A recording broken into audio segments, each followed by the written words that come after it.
आणि ही सगळी माहिती आपण ज्यावेळेस कोलेट केली त्यावेळी असं लक्षात आलं की 5 लाख लोक असे आहेत ज्यांच्या घरी सरकारी नोकरी आहे.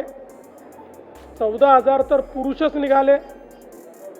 जवळपास 10 लाख असे निघाले की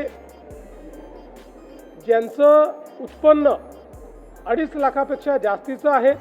तर लाडक्या बहिणींनो, फडणवीस साहेब नेमके काय म्हणाले ते तुम्ही आता ऐकलेलं आहे. तर लाडकी बहीण योजनेअंतर्गत किती मोठा फ्रॉड आणि किती मोठा गोंधळ होतोय ते तुम्ही ऐकलेलं आहे. स्वतः फडणवीस साहेबांच्या हस्ते तुम्ही ऐकलेलं आहे, त्यांच्याकडून ऐकलेलं आहे. तरी देखील तुम्हाला सांगतो की तुमच्या खात्यामध्ये पैसे जमा होणार आहेत. योजना काय बंद होणार नाही, पण तुमच्या खात्यामध्ये किती रुपये येणार आणि कधी येणार हे देखील मी तुम्हाला व्हिडिओच्या शेवटी सांगणार आहे. त्यामुळे व्हिडिओ हा शेवटपर्यंत नक्की पहा. लय झाला 1.5 मिनिटाचा व्हिडिओ असेल, त्यामुळे शेवटपर्यंत पहा. तर लाडक्या बहिणींनो, तुमच्या खात्यामध्ये 1,500 रुपये जमा होणार आहेत. 3,000 रुपये जर रक्षाबंधनच्या आसपास पैसे जमा झाले तर तुमच्या खात्यामध्ये 3,000 रुपये देखील येऊ शकतात. त्याचबरोबर लाडक्या बहिणींनो, 21 रुपयाची आणखी कोणती घोषणा झालेली नाही. 1,500 रुपये तुमच्या खात्यामध्ये येणार आहेत.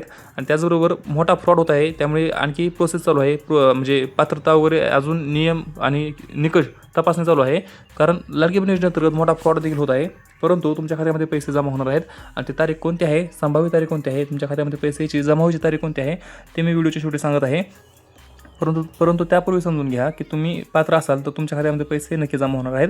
तुम्ही काही योजनेतून वगळले जाणार नाहीत.